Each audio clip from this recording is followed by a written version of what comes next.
prodigiously gifted failure. On this day, he was at the apex of his glory. Yet thus far he had appeared oddly detached and distracted. His bulbous, bloodshot, light blue eyes surveyed the devastation at the Chancery, and he quietly asked a few questions of the Russian soldier who served as his guide. But he made no public comment. Finally, Churchill left reporters outside the bunker entrance as he followed the Russian soldier into the blackness. He slowly made his way down the first flight of stone steps toward the chamber where Hitler's body had been discovered, slumped over a sofa beside the lifeless form of his bride, Eva Braun, her lips puckered and blue from poison. Churchill hesitated when the Russian told him that 2 additional water-soaked flights remained. As if it were no longer worth the effort, he abandoned the tour without having seen for himself the site of his mortal enemy's suicide. Churchill sent the others in his party, which included his youngest daughter Mary, to view it without him. Then he turned and slowly began to make his way back up. He climbed with difficulty. 5 years of war had left Churchill in ravaged physical condition.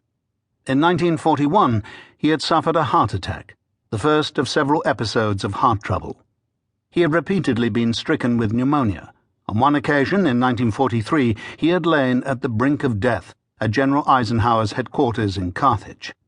There had been moments during the war when Churchill was so exhausted that he could barely speak, walk, stand, or concentrate. In 1944, Clementine Churchill had told a friend resignedly, "I never think of after the war. You see, I think Winston will die when it's over." She knew better than anyone that her husband had put all he had into this war, and she was convinced it would take everything.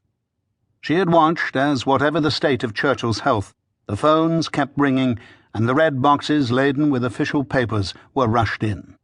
When illness sapped his energies and made it difficult to work, he pressed harder. Defying predictions that he would soon have to hand over to a younger, stronger man, he had fought on with the whole strength of his gargantuan will.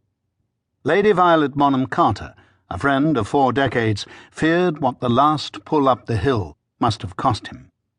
As victory drew near, Churchill was so physically weak that soldiers had to carry him upstairs in a chair after cabinet meetings. Churchill emerged from Hitler's bunker under his own power, but when at last he reached the top of the stairs and passed through the door of a concrete blockhouse into the daylight, his hulking frame appeared so shaky and depleted that a Russian soldier guarding the entrance reached out a hand to steady him. The Chancery garden was a chaos of shattered glass, pieces of timber, tangled metal, and abandoned fire hoses. Craters from Russian shells pocked the ground. In one of those craters, Hitler and his wife had supposedly been buried after Nazi officers burned their corpses. The rusted cans for the gasoline still lay nearby. Russians pointed out the spot where the bodies had been incinerated. Churchill paused briefly before turning away in disgust. He moved toward a battered chair that had been propped against a bullet-riddled wall. One of the Red Army men claimed that it had belonged to the Führer. The hinges of its back were broken, and the rear legs had buckled. Churchill tested it first with one hand before sitting. Gingerly perched on the front edge of the seat, he mopped his forehead with a handkerchief in the withering heat as he chewed on a cigar. When at length his daughter and the others came out of the bunker, Churchill was visibly eager to leave.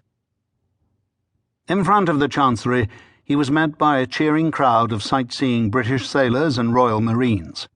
The street was a sea of devastation, every roof bombed out. The glassless windows of gutted buildings stared blindly.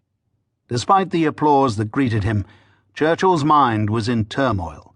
His heart ached with anxiety. This uncomfortable, even painful feeling of disconnection from the general rejoicing was not a new experience. For months he had lived with the thought that in spite of what others might believe, the struggle was far from over. As the war came to an end, he saw that Soviet Russia, still ostensibly Britain's ally, was fast becoming as dangerous potentially as Hitler's Germany had been, and that a Third World War was already in the making. Worse, he knew that the Americans did not understand, indeed did not wish to be told what was happening.